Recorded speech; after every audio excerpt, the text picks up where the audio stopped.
शास्त्र जितने भी हैं सब मुक्ति से भरे पड़े हैं। कोई कीर्तन कर रहा है, कोई गाना गा रहा है, कोई कुछ कर रहा है, उसमें सब ये कर लो मुक्ति मिल जाएगी, तीर्थ कर लो मुक्ति मिल जाएगी, दान कर लो मुक्ति। बोले ये सब कुछ मुक्ति मुक्ति सारी दुनिया चिल्ला रही है, किंतु जहाँ तक मेरी दृष्टि जाती है, मैंने संपूर्ण संसार को देखा है, ये संसार में कोई भी मुक्त पुरुष मुझे नहीं दिखाई पड़ता। महात्मा जी, आप किसका भजन करते हैं? हमने कहा राम का भजन दुनिया करता है, हम भी राम का भजन करते हैं। बोले कौन राम का भजन करते हो? बोले एक राम दशरथ के बेटा, और एक राम घट घट में लेटा, और एक राम जय जगत पसारा, और एक राम सब जग से न्यारा। मानव तन से यदि नीचे गिर गए एक बार भी, तो कई लाखों लाखों करोड़ों वर्षों तक फिर वो जीव दुख ही पाता रहता है, फिर वो जल्दी नहीं ऊपर आ पाता है। उसी के लिए हमारे संतों ने लिखा है, कबहू करी करुणा नर देही, देत ईश बिनु हेतु सनेही।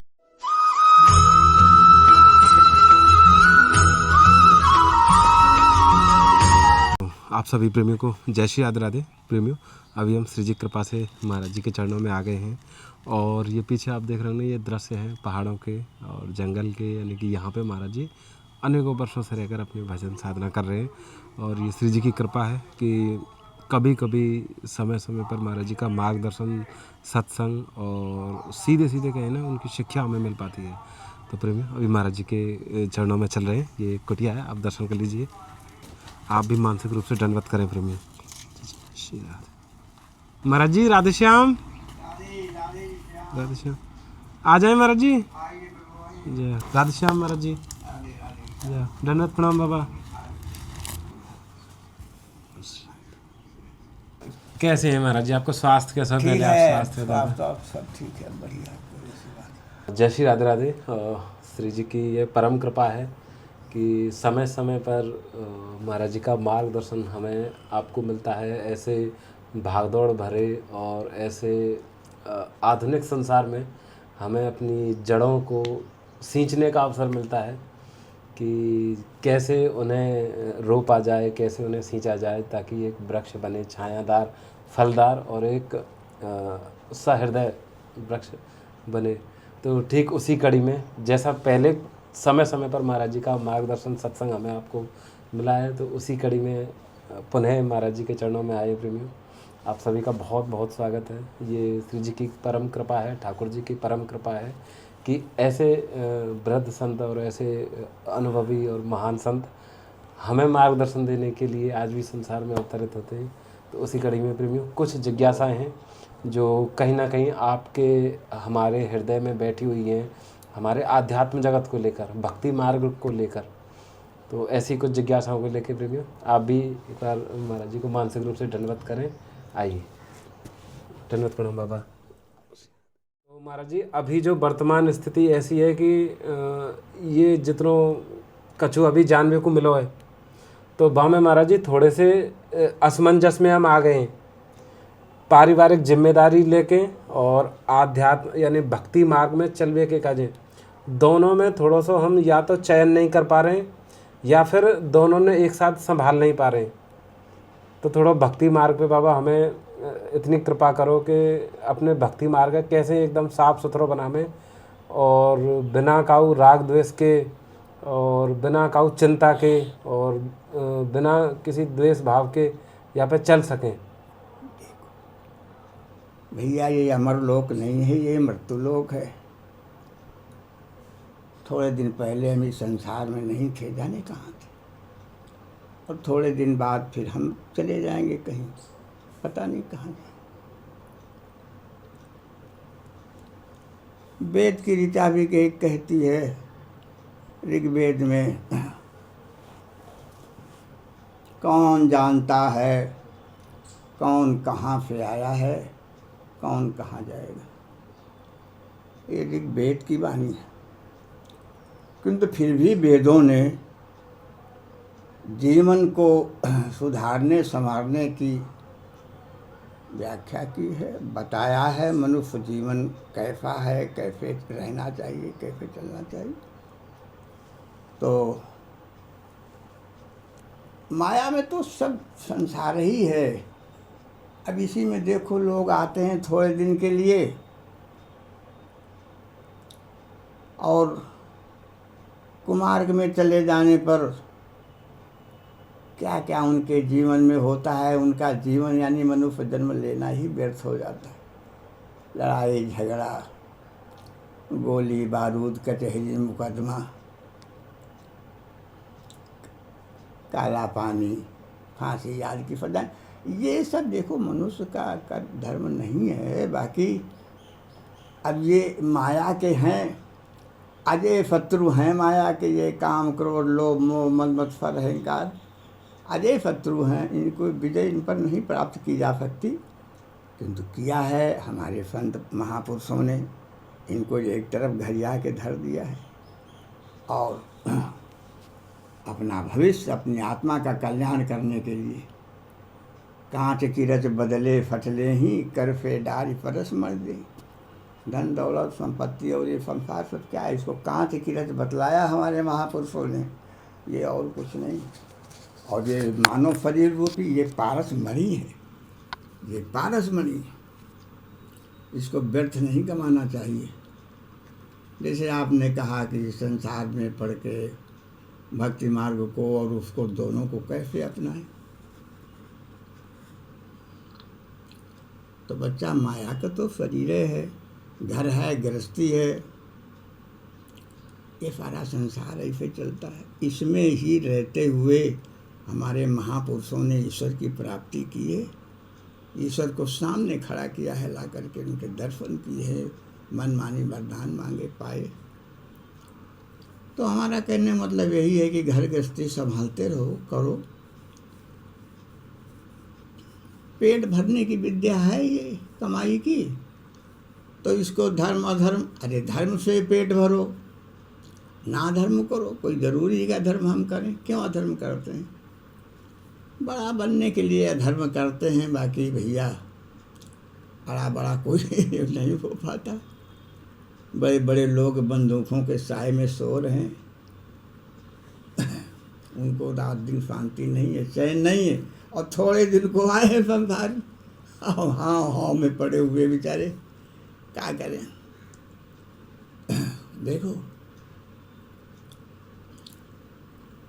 वनवास में पांडव थे, प्यास लगी, पानी लेने के भेजा युधिष्ठिर ने।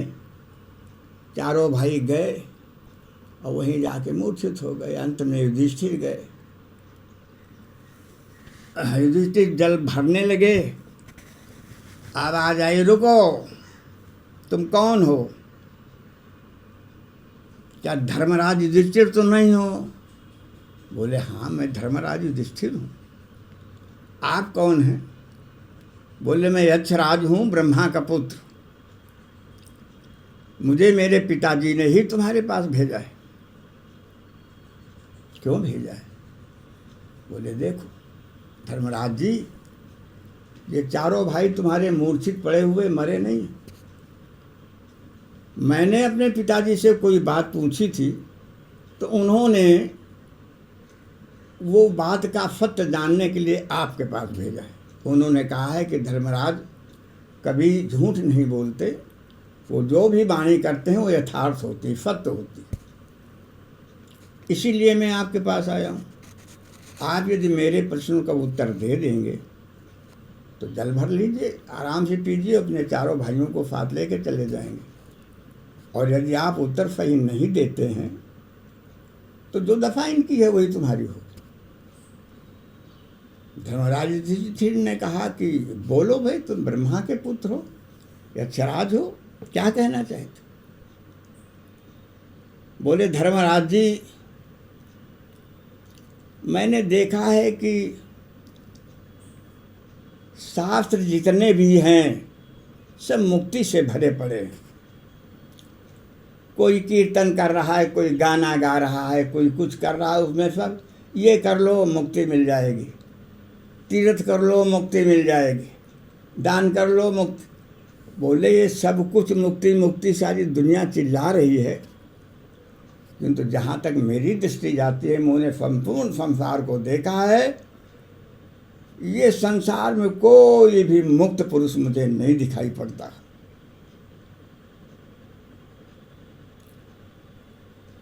तो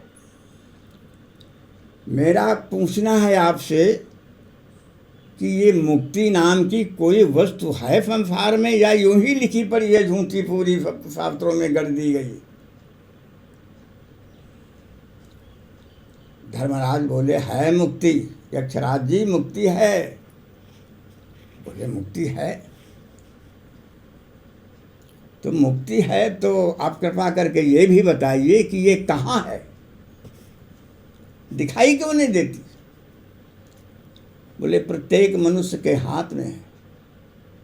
और देर हो गया, वो क्या बकते हो धर्मराज जी, प्रत्येक मनुष्य के हाथ में मुक्ति है और ये सड़कों पे नाक रगड़ रहा है, दुख दुख चिल्ला रहा है, हाय हाय चिल्ला रहा है, हाय तौबा मची है संसार में, और तुम कहते हो प्रत्येक व्यक्ति के हाथ में मुक्ति है। तो कृपा कर आप ये भी बताइए, यदि प्रत्येक मनुष्य अपने हाथ में मुक्ति को लिए घूम रहा है, तो फिर ये उसे प्राप्त क्यों नहीं होती? बोले समाज के कारण, समाज उसे मुक्त नहीं होने देता। तो देखो ये गूढ़ वचन है, ये संतों के वचन हैं, हमको आपको शिक्षा देने के लिए ये बातें बतलाई गई हैं। इन्हें बड़ी सूक्ष्म बुद्धि से समझा जाता है। तो घर गृहस्थी में रहते हुए भी ठीक है हम मुक्त नहीं हैं, किंतु हम ऐसे कर्म ना करें जिससे हम 84 में फंस जाएं। क्यों? मानव तन से यदि नीचे गिर गए एक बार भी, तो कई लाखों लाखों करोड़ों वर्षों तक फिर वो जीव दुख ही पाता रहता है, फिर वो जल्दी नहीं ऊपर आ पाता है। उसी के लिए हमारे संतों ने लिखा है, कबहू करी करुणा नर देही, देत ईश बिनु हेतु स्नेही। ये रामचरितमानस की चौपाई है, तुलसीदास महाराज ने लिखा है। अब वो व्याख्या तो नहीं कर सकते, क्यों? व्याख्या करेंगे तो और ग्रंथ भारी बन जाए। तो इसकी व्याख्या इस प्रकार से है, हल्की किए दे रहे।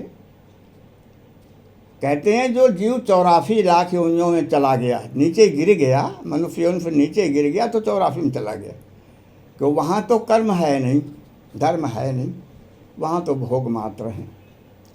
अब वो लाखों वर्षों के लिए इस योनि में, उस योनि में, उस योनि में, उस योनि में, सब जगह भटक रहा है बेचारा। एक एक योनि में 100-100 बार जन्म लेना पड़ता है उसको।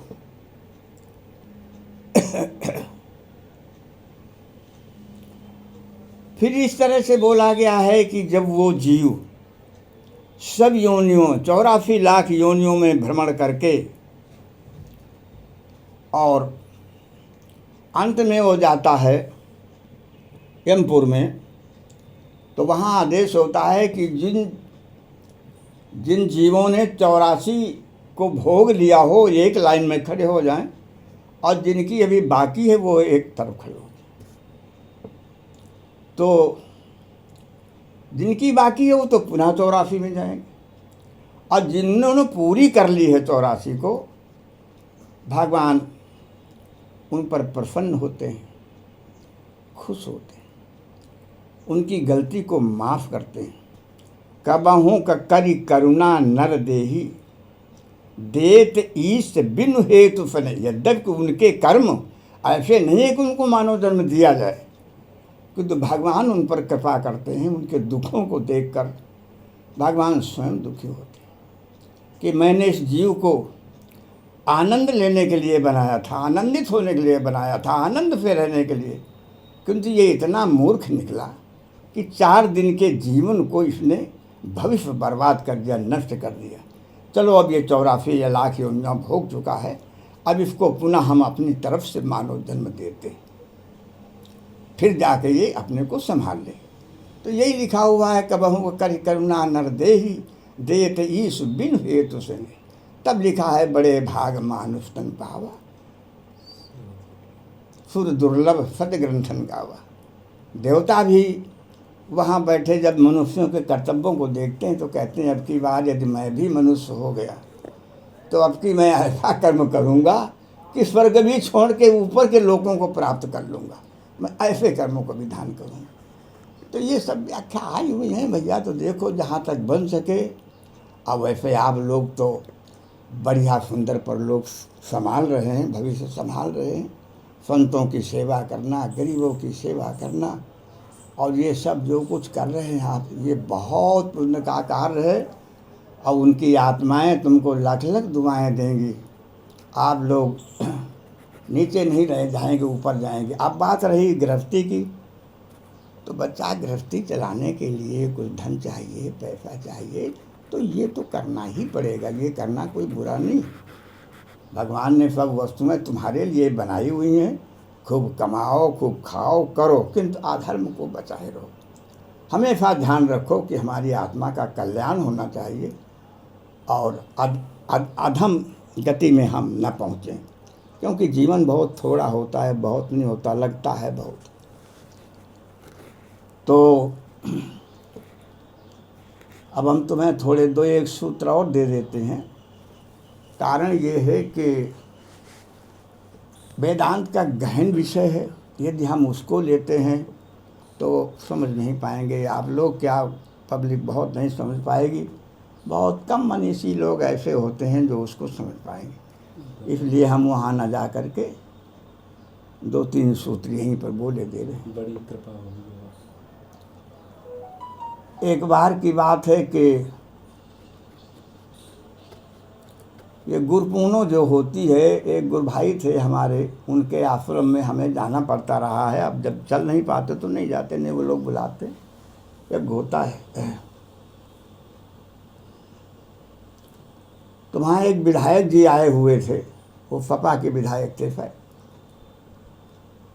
तो हमारे एक शिष्य हैं राम अवतार नेता, वो बोले कि हमारे गुरुदेव आ रहे हैं और आप उनसे सत्संग कर लेते तब जाते। तो वो रुक गए, बोले ठीक है। तो हम पहुँचे। तो हमारी आदत रही है कि यदि कोई हमसे सत्संग करने आता रहा तो सबसे पहले मैं उससे क्वालिफिकेशन पूछ लेता था, क्योंकि क्वालिफिकेशन से हमें पता चल जाता है कि कौन सा सत्संग आपके योग्य है, कौन सा सत्संग हम तुम्हें दें जी। तो उन्होंने कहा मैं पीएचडी कर रहा हूँ। तो बहुत सुंदर बात है, बहुत अच्छे भाई पढ़े लिखे, पीएचडी कोई साधारण तो नहीं। तो हमने कहा कि नेताजी हमारे पास कथा कहानियाँ तो हैं नहीं, हम तो सूत्र देते हैं थोड़े थोड़े, और उन सूत्रों का अर्थ यदि करने में आप समर्थ हों तो वो हम सूत्र देंगे आपको, और वो भी हम मात्र 3 सूत्र देंगे, क्योंकि आप इतने बड़े विद्वान हैं, पढ़े लिखे हैं, पीएचडी कर रहे हैं। बोले ठीक है सुनिए। तो हमने कहा नेताजी लो, मैं आपको पहला सूत्र देता हूँ।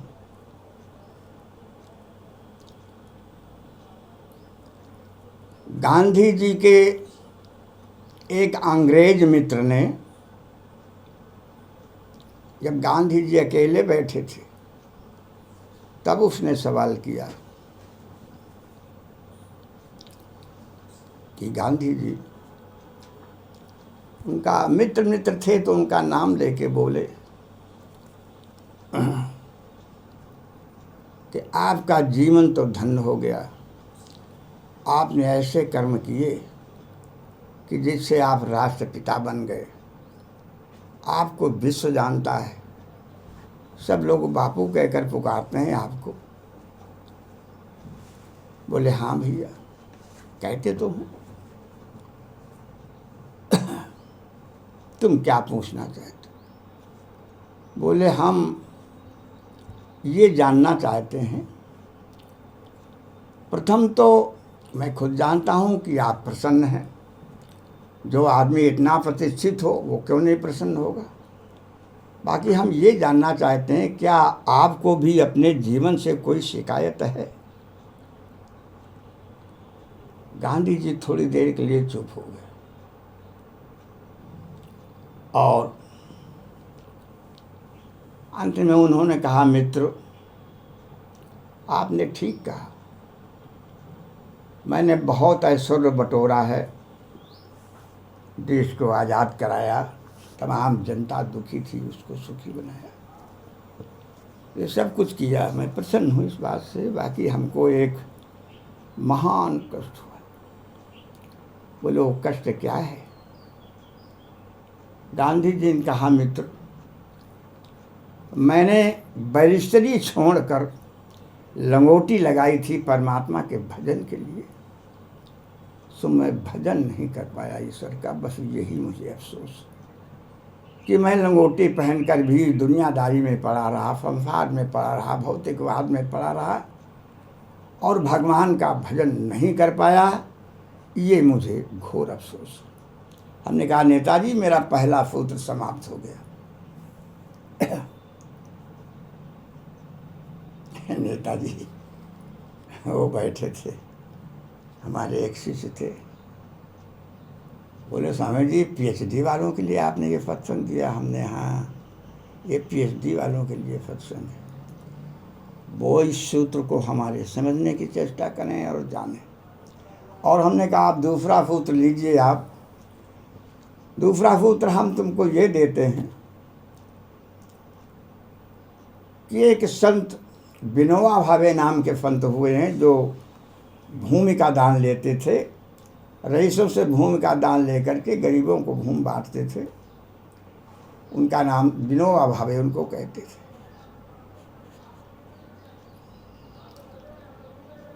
हमारे देश की प्रधानमंत्री इंदिरा गांधी उनके पास गईं और लेट गई उनके चरणों में और पैर पकड़ लिए।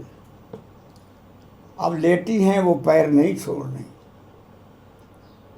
संत पैर खींच रहे हैं वो पैर नहीं छोड़ रहे। विनोबा भावे ने कहा, अरे इंदिरा तेरे पास तो सब कुछ है, दुनिया की वो कौन सी चीज़ है जो तेरे पास नहीं है। अरे तू फकीर के पैरों में क्यों पड़ी है। इंदिरा जी उठ के खड़ी हुई, बोली स्वामी जी आपने ठीक कहा, दुनिया की हर वस्तु मेरे पास है किंतु वही नहीं है जो आपके पास है। हमने नेताजी दूसरा सूत्र भी हमारा समाप्त। अब हमने कहा मैं तीसरा सूत्र तुम्हें कल सुबह दूंगा। हारा थका हूँ, मैं ज़्यादा बोल नहीं पाऊँगा। सुबेरे नहा धो के नेताजी आ गए, बैठ गए, स्वामी जी तीसरा सूत्र। हमने ठीक है, हम वो भी देने की चेष्टा करेंगे तुम्हें। हमने कहा एक बार की बात है, मैं नई साइकिल से कानपुर जा रहा था। रास्ता थोड़ा नहर की दूसरी पटरी पर से कच्चा रास्ता था किंतु घुटा रास्ता था, अच्छा रास्ता था। उसी से मैं तेज खूब जा रहा था। उस वक्त मैं ब्रह्मचारी स्वरूप में था। वो नहर की पटरी के ऊपर कोई भी पेड़ नहीं था। जेठ बैसाख की भरी दोपहरी, धूप से लथपथ पसीना से तर थे हम। बहुत दूर जाकर एक छोटा सा पेड़ मिला, पता नहीं नीम का था कि काहे का था। उसी के नीचे मैंने साइकिल खड़ी की और वहीं पर दो पुरुष बैठे हुए थे, उन्हीं के पास मैं भी बैठ गया।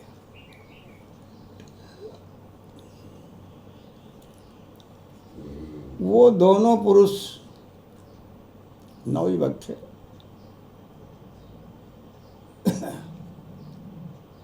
कहाँ जाओगे भैया। बोले हम पोखराया के हैं और हमारे यहाँ पोखराया जो है वो अर्जक संघ पड़ता है। तरह तरह के लोग होते हैं संसार में। जी। अर्जक संघ वहाँ पड़ता है कुर्मियाना इलाका, तो वो लोग कुछ इसका भगवानों के विषय में हमारे टिप्पणी किया करते हैं। तो वही बोले महात्मा जी आप किसका भजन करते हैं? हमने कहा राम का भजन दुनिया करता है, हम भी राम का भजन करते हैं। बोले कौन राम का भजन करते हो? बोले एक राम दशरथ के बेटा और एक राम घट घट में लेटा और एक राम जय जगत पसारा और एक राम सब जग से न्यारा। इसमें से तुम किस राम का भजन करते हो? हमने कहा यार तुम अच्छे भैया मिले, हम भी इसी शंका में थे, हम भी नहीं समझ पा रहे थे अब किस राम का भजन करें। और भैया तुम मिल गए हो तो अच्छा हुआ, अब कुछ निर्णय हो जाएगा, हमको भी कुछ समझ में आ जाएगा। हम भी इस बात से अज्ञान थे। हमने भैया चलो अब इस पर थोड़ा सा चर्चा कर लेते हैं, हो सकता है राज खुल जाए।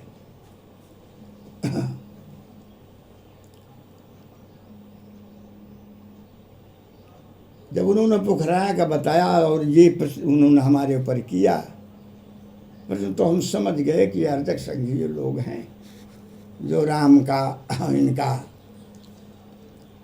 बड़ा तिरस्कार करते हैं ये लोग बातचीतों में।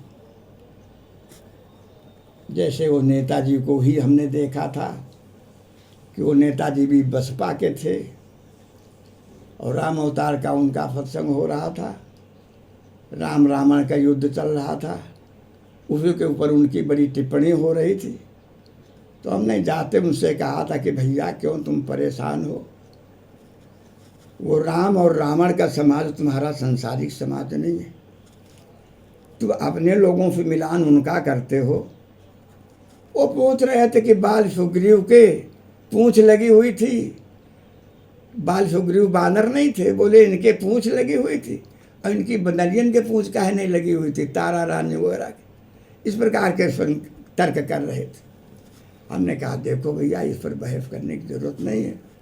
हमने राम के गिरोह में सेना में और रावण की सेना में, इन दोनों में मृतलोक का एक भी आदमी नहीं था। इतना बड़ा युद्ध लंका का हुआ, राम और रावण के युद्ध में संसार का एक भी पुरुष नहीं था। और हम यदि पूछना चाहे तो आप बता भी नहीं पाएंगे कि कोई संसार का पुरुष उसमें रहा। तो ये सब देव समाज था, ये भगवान की लीला थी। वो लीला अपने भक्तों के लिए करने आए थे। रावण भी कौन था उनका, जय विजय नाम के उनके दरबानी थे।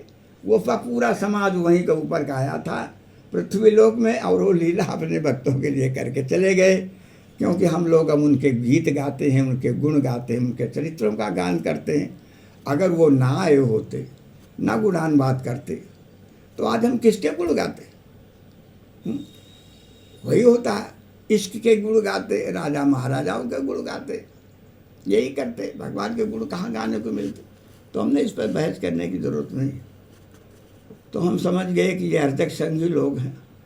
उनसे हमने कहा भैया एक बात बताओ, प्रथम तो हमारी आप बात सुन लो। तुमने कहा है कि 4 राम बताए हैं, एक राम दशरथ का बेटा, एक राम घट घट में लेटा और एक राम जय जगत पसारा और एक राम सब जग से न्यारा। तो ये भैया अपनी अपनी दृष्टि की बात है। ये तुम्हारी दृष्टि में 4 दिखाई देते होंगे, और यदि आप हमसे पूछेंगे तो मैं तो ऐसे बोलूँगा, जौन राम दशरथ का बेटा वही राम घट घट में लेटा और वही राम जिन जगत पसारा और वही राम सब जग से न्यारा। बाकी अब हम इस पर विश्लेषण करेंगे। उन्होंने कहा कि ये राम और कृष्ण ये तो मानव थे, इन्हें तो लोग भगवान कहने लगे। हम ठीक है, हम तुम्हारी बात को ही समझने की चेष्टा करेंगे, आओ देखते हैं दोनों लोग। हमने कहा एक बात बताओ, राम ने तो समुद्र में पुल बांधा,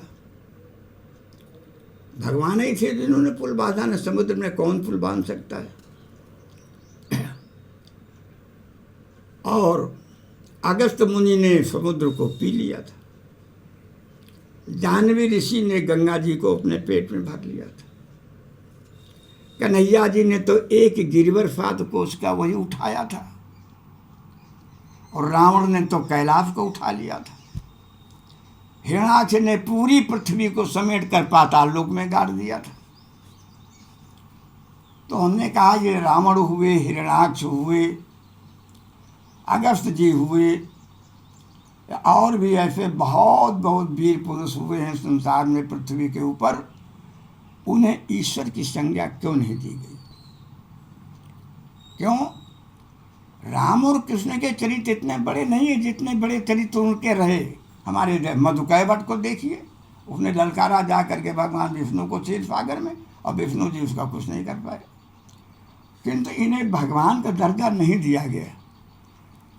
कारण क्या है कि राम और कृष्ण ये 2 ही मानव रूप ऐसे हुए जिनको ईश्वर कह के पुकारा गया, जिनको भगवान कह के पुकारा गया, और सभी लोगों ने इनकी वंदना की। हमने कहा भैया जाओ अपने घर, और शाम को विचार करना इस बात पर कि जैसे इन भगवानों ने हमारे कर्म किए, इनसे बड़े बड़े कर्म करने वाले बहुत वीर हुए, उनको ईश्वर की संज्ञा नहीं दी गई। राम और कृष्ण को ही भगवान क्यों कहा गया? इसलिए क्योंकि ये ईश्वर के अवतार थे, इसलिए इनको भगवान का दर्जा दिया गया। इतना कह के वो चले गए, हम इधर चले गए। हमने कहा नेताजी ये तीसरा सूत्र भी हमारा समाप्त होता है, अब तुम जानो तुम्हारा काम जानो। नेताजी बड़ा आश्चर्यचकित हुए, और फिर वो बोले नेताजी से, उन्होंने कहा कि नेताजी लगता है अब हमें भी अध्यात्म में घुसना पड़ेगा। इतना कह के चले गए, और तीसरे साल या चौथे साल जब मैं फिर गया तो पता चला कि वो नेताजी का शरीर समाप्त हो चुका। हमने PhD हो गई उनकी। बोले आप PhD? तो भैया देखो ऐसा क्षणभंगुर संसार है ये, तो अपने को 84 लाख योनियों में नहीं डुबाना चाहिए, 84 लाख योनियों से बचना चाहिए, अपने भविष्य को सुधारना चाहिए, अपने आत्मा का कल्याण करना चाहिए। एक शिष्य ने पूछा, गुरुदेव आप कहते हैं कि भगवान शंकर, माता पार्वती ने पूछा, भोले बाबा जीव का यदि मानव जन्म मिल जाता है तो उसे क्या करना चाहिए? भोले बाबा बोले, पार्वती मानव जन्म मिलने के लिए भोले बाबा ने कहा कि पार्वती वेदों में ये लिखा है, शास्त्रों में ये लिखा है, गीता ये कह रही है, रामायण। बोले ये हम नहीं पूछना चाहती आपसे। बोले फिर क्या जानना चाहती हो? माता पार्वती ने कहा कि भोले बाबा मैं आपका मत जानना चाहता हूँ। आपका मत क्या है कि यदि मानव जन्म मिल जाए तो जीव को क्या करना चाहिए यहाँ पृथ्वी लोक में आके? बोले उमा कहाऊँ मैं अनुभव अपना, सत हरि भजन जगत सब सपना। हे पार्वती, मानव जन्म मिल जाने पर सिर्फ और सिर्फ भगवान की आराधना पूजा करनी चाहिए, भगवान का भजन करना चाहिए। क्यों कि ये जगत स्वप्नवत है। सपने में राजा बने क्या फायदा हुआ? जाग गए फिर भिखारी के भिखारी। जागृत में भी तुम राजा बन जाओ तो क्या मिल जाएगा? आफत की शांति तो मिलेगी नहीं, किसी भी राजा को शांति नहीं मिली। बड़े बड़े राजा लोग अपने राज्यों का त्याग करके, लतिया करके राजपाट को भगवान का भजन करने के लिए गए। तो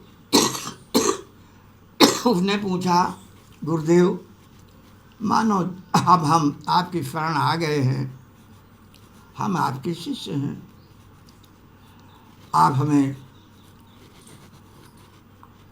कृपा करके बताइए कि अब हमें क्या करना चाहिए।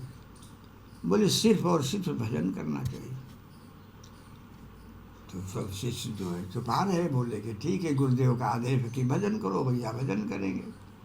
उसमें से एक ढीठ पंत था शिष्य उनका, उठ खड़ा हो गया, बोला गुरुदेव आप कहते हैं भजन करो, सिर्फ भजन, तो ये शरीर का जीवन निर्वाह कैसे होगा।